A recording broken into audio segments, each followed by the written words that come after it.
Hello everyone, तो सबको welcome करता हूँ मेरा एक नया ट्रैवल ब्लॉग के साथ। एंड गाइस, हम लोग ट्रैवल ब्लॉग शूट करने के लिए गया था बॉकखाली, जो कि है कोलकाता में गाइस।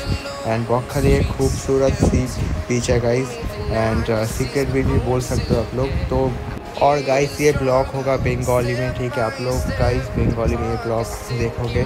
एंड गाइस, और एक बात है, इस ब्लॉग में ना बहुत सारी इन्फॉर्मेशन है बॉकखाली को लेके। तो जो जिन लोग जाना चाहते हैं बॉकखाली में, तो कोलकाता से हो, तो आप प्लीज़ इस ब्लॉग देखना। तो आप लोगों के लिए ब्लॉग किया, एंड कमेंट करके बोलना कैसा लगा। एंड चलो गाइस, आज का ब्लॉग स्टार्ट करते हैं, लेट्स गो। মানে এরকম জায়গা পেলে কি চাই, দীঘাপুরীর থেকেও সেরা জায়গা হচ্ছে বকখালি। যাও, আরে অনেক তো হলো দীঘাপুরী, এবার চলো একটু অন্য কোথাও ঘুরি। ও কোথায়? আরে সামনেই বকখালি, চলো।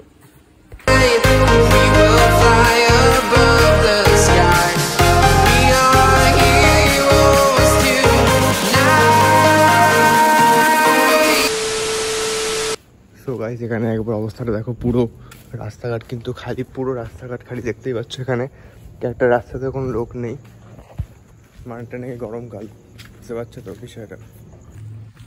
মানে বুঝতে পারছো তো, গরমকালে এতটা খালি, মানে কত সকালে বেরিয়েছি আমরা, এখন ঘড়ি কাটা বাজে হচ্ছে 3টে, সাড়ে 3টে মতন। আর এত দৌড়ে যাচ্ছে কারণ লিটারেলি আমাদের লেট হয়ে যায়। সকালে একটু লেট হবে, কিছু করার নেই, সকালে তো উঠি না বেসিক্যালি, ঘুরতে যাওয়ার জন্য আজকে উঠতে হচ্ছে। আর থামনেল দেখে তো বোঝা গেছে বকখালি যাচ্ছি। 3:55 ট্রেন আমাদের এখান থেকে শিয়ালদা যাবো, আর বকখালি যাওয়ার জন্য শিয়ালদা নামতেই হবে, কিছু করার নেই। আবার রাস্তার সামনে আমার কুকুর চিল্লাচ্ছে, কেস করেছে। আর আজকে মনে হচ্ছে শেষ, আমি আজকে শেষ। ওকে, একা পুরো একা আমি। ভাই চিল্লাস না ভাই। সো এখান থেকে আমি একা যাচ্ছি স্টেশন অবধি। কি রে ভাড়া, কে চিল্লাচ্ছে, ভূত নাকি?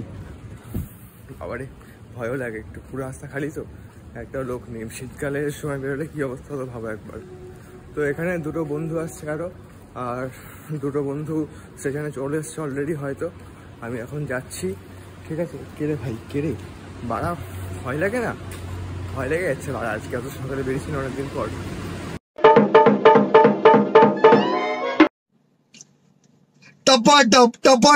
ওফ, চলো ফাইনাল সেশন চলে এসেছি, দেখি ওরা কোথায় আছে, তারপর ব্লগটা কন্টিনিউ করছি। A few minutes later. 4:52 এখন বাজে। আমরা বেরিয়েছিলাম সেই সকাল 4:30টার সময়। এখন ট্রেন আসছে। পুরো রেলওয়ে কর্তৃপক্ষ দায়ী যদি ট্রেনটা মিস হয় শিয়ালদা থেকে। ভাঙচুর করতে যাচ্ছি, ঠিক আছে, 3জন মিলে যাচ্ছি। গুন্ডাগুলো দেখিয়ে রে, গুন্ডাগুলো কে গুন্ডা বানায়। ট্রেন এসে গেছে, যাই শিয়ালদা এবার, চলো। ওকে, তো আমরা এখন শিয়ালদা থেকে ট্রেনে উঠে গেছি, বাট ট্রেন ওঠার সময় কোনো ভিডিও করতে পারিনি, কারণ ভাই লাস্ট মিনিটে দৌড়াতে এসেছি। পুরো সাউথ থেকে ট্রেন ছেড়ে দিচ্ছ, সেই সময় উঠে দিচ্ছি, তো সেই জন্য ভিডিও করতে পারিনি একদম। তো দেখো, এমনি লোকাল ট্রেন যেমন ভিড় হয় আর কি।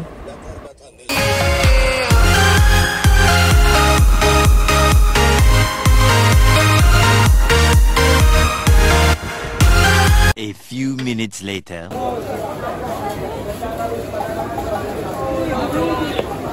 2000 years later. এতক্ষণ পর আমরা লক্ষ্মীকান্তপুর আসলাম, মোটামুটি 1-2 ঘন্টা পর।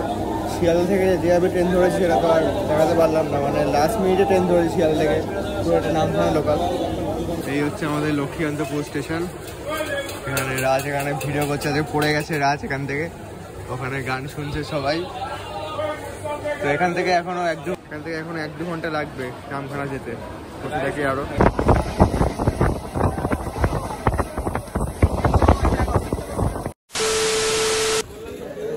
নামলাম হচ্ছে নামখানাতে, এখন ঘড়ি কাটায় বাজে 8:02। মোটামুটি 3-4 ঘন্টা ট্রাভেল করলাম, ঠিক আছে। ট্রাভেল করার পর সোজা নামখানা লোকালে উঠেছিলাম, বলে শিয়ালদায় নামলাম এখন। আর এখান থেকে বেরিয়ে একটা হোটেল পাবে, রাধা গোবিন্দ হোটেল, তো সেখান থেকে এখন খাবো, খেয়ে তারপর যাবো বকখালিতে। কিসে করে আছে সেটা জানাচ্ছি তোমাদের।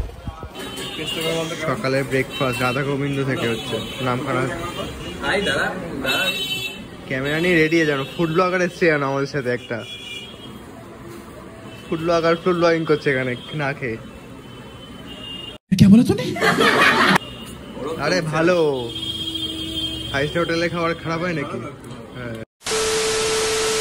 তো এই হচ্ছে খাবারের হোটেলটা, যেটা হচ্ছে নামখানা স্টেশন থেকে বেরিয়ে একদম ফার্স্টে এই হোটেলটা পাবে। এখান থেকে অবশ্যই ট্রাই। বাসে উঠলাম, ঠিক আছে। বাস ভাড়া কত জানা বললাম? 28 টাকা করে পার পার্সন, অ্যান্ড 40 মিনিটসের মতো লাগবে, ঠিক আছে।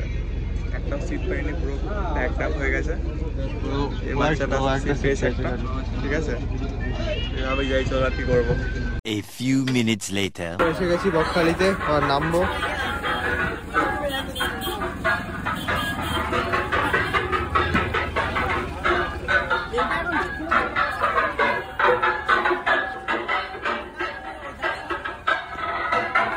তো গাইজ আমরা এখন এই মাত্র রুমে পৌঁছালাম। তো এখানে আমরা কিন্তু হোটেল দেখে আসিনি, ঠিক আছে। আমরা এখানে এসে হোটেল দেখেছি। আর তোমরা যদি নামখানা থেকে বাসে করে আসো তাহলে প্রত্যেককে ভাড়া পড়বে 28 টাকা করে বাসে, আর টোটো বা অটো করে আসলে 40 টাকা, এরকম 40-50 টাকা লাগতে পারে, ঠিক আছে। আমরা বাসে করে এসেছি, 28 টাকা লেগেছে। আর আমরা রুম এখানে এসে দেখলাম, তো রুম মোটামুটি সি বিচের সামনেই পেয়েছি, মোটামুটি এখান থেকে হাঁটা পথ 5-6 মিনিট লাগে।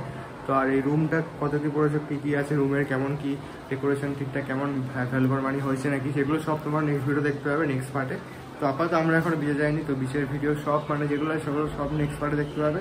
আর আপাতত এই পার্টটা আমরা এখানে এন্ড করবো, কেননা এটা জাস্ট একটা ওখান থেকে আসলাম, কী করে আসলাম, কেমন আমাদের এক্সপিরিয়েন্স হলো ওখান থেকে আসার সময়। কারণ আমি এখানে 2 বছর পর আসলাম, তো নতুনভাবে সব নতুন কিছু হয়েছে দেখলাম, অনেক কিছু।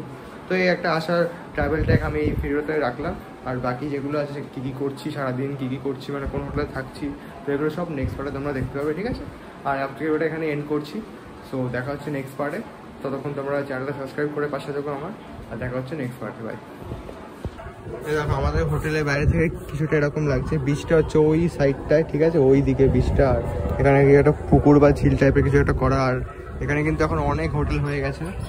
আর আরেকটা কথা তোমাদেরকে বলে দিই, যে বকখালির হোটেলে কিন্তু একটু প্রাইসটা মনে হচ্ছে এক্সট্রা, কেননা যায় না, হয়তো সেরকম একটা হোটেল নেই বলে। তোমরা দীঘাতে কিন্তু দীঘাতে গেলে এর থেকে কমে হোটেল পেয়ে যাবে অনেক। তো এটা আমাদের কত প্রাইস পড়ছে সেটা তো বললাম, পরে পার্টেই বলবো। তবে আমার যা মনে হলো পার্সোনাল এক্সপিরিয়েন্স থেকে, যে বকখালিতে একটু এক্সপেন্সিভ মনে হচ্ছে হোটেলগুলো। বাট অনেক হোটেল আছে, আমরা হয়তো বেশি দেখিনি বলে মনে হতেই পারে। সো এটা আমার পার্সোনাল এক্সপিরিয়েন্স শেয়ার করলাম। তোমরা যদি কিছু ভুল বা ঠিক থাকে তাহলে অবশ্যই কমেন্ট করতে পারো, ঠিক আছে। তো চলো দেখা হচ্ছে আবার নেক্সট পার্টে। বাই। সি বিচে আসলে মুখের যে অবস্থা হয় না, একদম পুরো ইসে পড়ে স্পট পড়ে যায়, ডার্ক স্পট পড়ে যায়, পুরো চোখের নিচে পুরো ডার্ক স্পট পড়ে যাবে, ঘুম হয়নি বলে। তো এগুলো সব ঠিক হয়ে যাবে আজকে রাতে। আজকের সেকেন্ড পার্টটা হবে একদম সেরা, খুব ভালো হবে সেকেন্ড পার্টে। তো সেকেন্ড পার্টটা অবশ্যই দেখো। টাটা, আর কিছু বলবো না। আর হচ্ছে আমাকে ইনস্টাগ্রামে কিন্তু ফলো করে নিও, অনেক রিল ছাড়ি, সেরা রিল আসে ইনস্টাগ্রামে, আমাকে ফলো করে নিও, অভিজিৎ অফিসিয়াল, এখানে আমি দিয়ে দেবো, ঠিক আছে। চলো।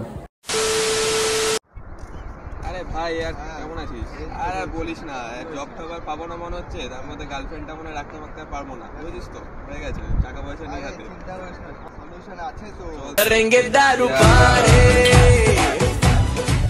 তোর প্রবলেম সলভ হলো তোর কি হলো? আর বলিস না, পুরো ছুটেছি, বাইকের ইএমআইটা পেন্ডিং হয়ে গেছে, আর গার্লফ্রেন্ডের বাবা হয়তো ধরে ফেলেছে। কি করবো এবার বুঝতে পারছি না।